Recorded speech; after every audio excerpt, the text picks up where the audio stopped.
Pemirsa, hasil pelacakan aplikasi Peduli Lindungi menemukan lebih dari 3.800 orang terkonfirmasi positif COVID-19 atau kontak erat dengan pasien positif COVID-19 berkeliaran di ruang publik.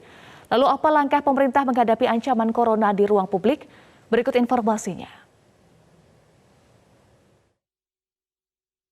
Pemerintah mewaspadai berulangnya lonjakan jumlah kasus COVID-19 di Pulau Jawa dan Bali. Ancaman ini didasari temuan banyaknya orang yang terinfeksi virus corona dan kontak erat dengan pasien COVID beraktivitas di area publik. Berdasarkan data dari aplikasi Peduli Lindungi, sebanyak 3.830 orang terlacak melakukan aktivitas di ruang publik, di mana mayoritas dari mereka didapati berada di Pulau Jawa dan juga Bali. Karena sejak diluncurkan baru sebulan sudah ada 29 juta yang melakukan check-in dengan Peduli Lindungi. Kita bisa lihat surprisingly tetap aja ada 3.830 orang yang masuk kategori hitam. Hitam itu artinya positif COVID tapi masih jalan-jalan, ya, masih masuk mall 3.000 orang, masih juga ke bandara 43 orang, masih naik kereta juga 63 orang, masih masuk restoran 55. Pada orang-orang ini adalah orang-orang yang sudah teridentifikasi positif COVID, yang harusnya stay di rumah atau di isolasi terpusat di karantina. Dengan demikian kita bisa melacak mereka dan memastikan mereka segera kita ambil dan kita lakukan. Sementara itu, Menko Maritim dan Investasi Luhut Binsar Panjaitan menyebut pemerintah akan menindak orang yang masuk dalam kriteria hitam yang masih berusaha melakukan aktivitas di area publik. Memberikan efek jera bagi masyarakat yang sengaja abai agar dapat memutus mata rantai penyebaran COVID-19 di tanah air. Tim Liputan Metro TV. Pemirsa, setelah 2 bulan lalu dalam kondisi yang gawat, kini jumlah kasus COVID-19 di Indonesia menurun.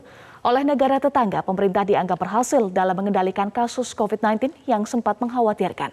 Namun di tengah melandainya kasus COVID-19 masih ada bahaya laten lainnya, seperti abai protokol kesehatan oleh kalangan umum dan juga varian Mu yang masih mengancam. Lalu bagaimana Satgas dan pemerintah dapat mengantisipasi ancaman laten dari kasus corona? Kita telah terhubung dengan juru bicara Satgas Penanganan COVID-19, Wiku Adhisa Smito. Selamat pagi, Prof. Wiku. Selamat pagi, Mbak Eva. Ya, salam sehat, Prof. Wiku. Prof, ini kasus COVID-19 di Indonesia mengalami penurunan ya. Kami catat datanya 88,9% jika dibandingkan puncak kedua pada Juli. Nah, apa faktornya, Prof? Betulkah ini karena vaksinasi? Penyebabnya pasti multifaktor. Pertama adalah karena kepatuhan masyarakat terhadap kebijakan pemerintah dalam penanganan COVID, yaitu menjalankan protokol kesehatan, membatasi mobilitas, dan juga program pemerintah dalam 3T sehingga kita tahu besaran masalahnya, dan juga program vaksinasi juga yang didorong dengan pesat di berbagai daerah. Tentunya itu semua berkontribusi dalam penurunan kasus selama hampir 2 bulan ini. Baik, kalau kita bicara soal vaksinasi ya Prof, hingga 15 September vaksinasi dosis kedua baru sekitar 42 juta orang atau sekitar 20,63%. Dan dosis pertama sekitar 75 juta atau sekitar 36,08% dari target 208 juta orang. Nah, seberapa signifikan pengaruh vaksinasi ini kepada menurunnya kasus COVID-19 hingga 88,9% dibandingkan puncak kedua? Kembali lagi saya sampaikan, kebijakan untuk pengendalian COVID itu ada 3 hal. Satu adalah 3M atau protokol kesehatan, yang kedua adalah 3T, kemudian yang ketiga adalah vaksinasi. Masing-masing berkontribusi dan tidak berdiri sendiri. Ya. Maka dari itu, vaksinasi yang meningkat, yang lebih baik, pasti akan berkontribusi terhadap penurunan kasus tersebut. Demikian. Baik, tidak bisa berdiri sendiri. Sebelumnya juga pakar epidemiologi Universitas Airlangga atau UNER, Windu Purnomo menyebut bahwa cakupan vaksinasi COVID-19 masih rendah sehingga penurunan kasus diprediksi ini karena herd immunity yang diprediksi terjadi akibat infeksi alamiah bukan karena vaksinasi. Nah, tanggapan Satgas terkait dengan hal ini bagaimana Prof. Wiku?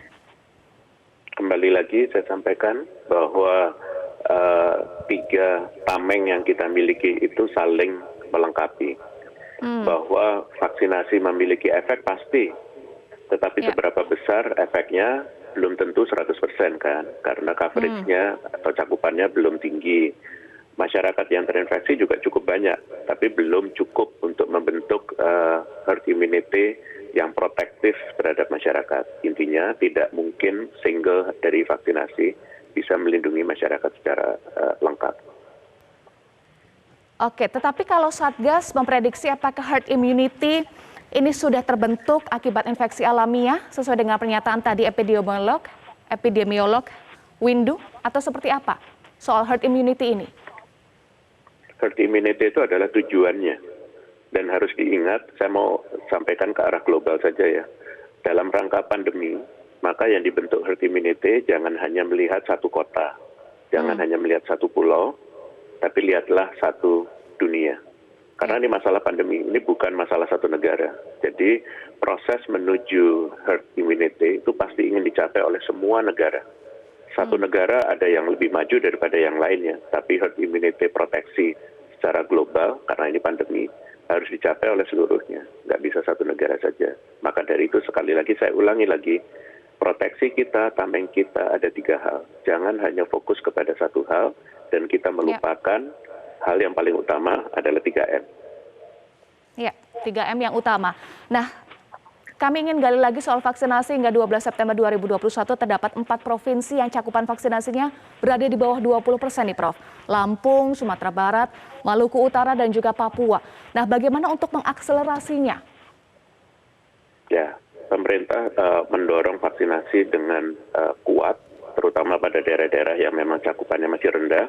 Maka dari itu kita minta bantuan juga TNI, Polri, untuk bisa mendorong program vaksinasi ini sampai ke pelosok-pelosok, dan dengan kerjasama dengan pimpinan daerah, terutama pimpinan kabupaten kota, supaya mendapatkan suplai vaksin yang cukup, sehingga proses vaksinasi bisa berjalan lebih lancar, lebih cepat, sehingga cakupannya juga bisa meningkat lebih besar.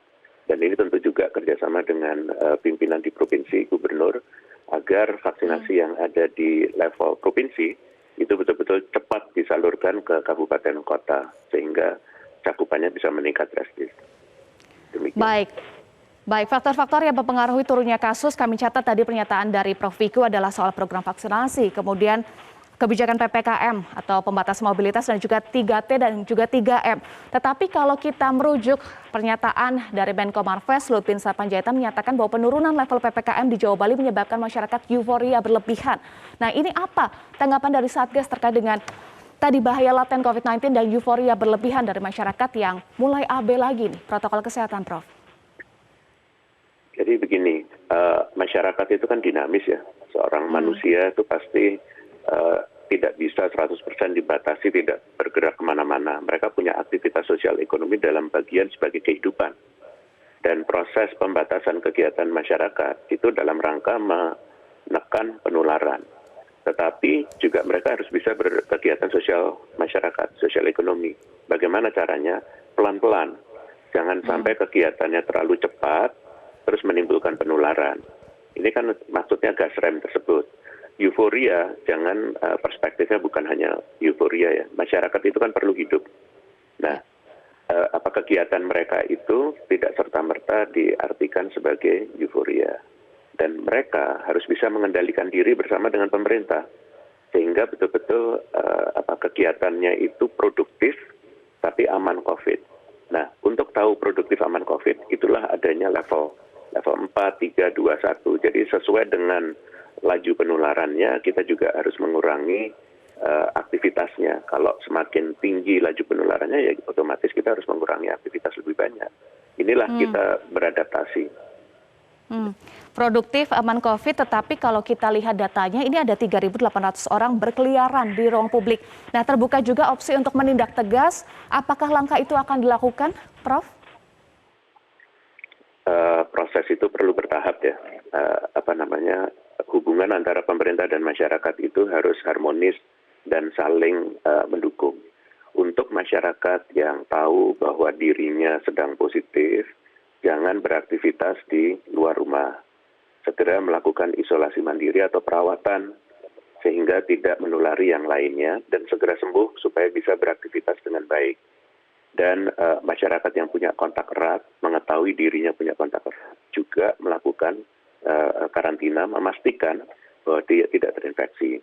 Kesadaran seperti itu perlu dimiliki oleh masyarakat.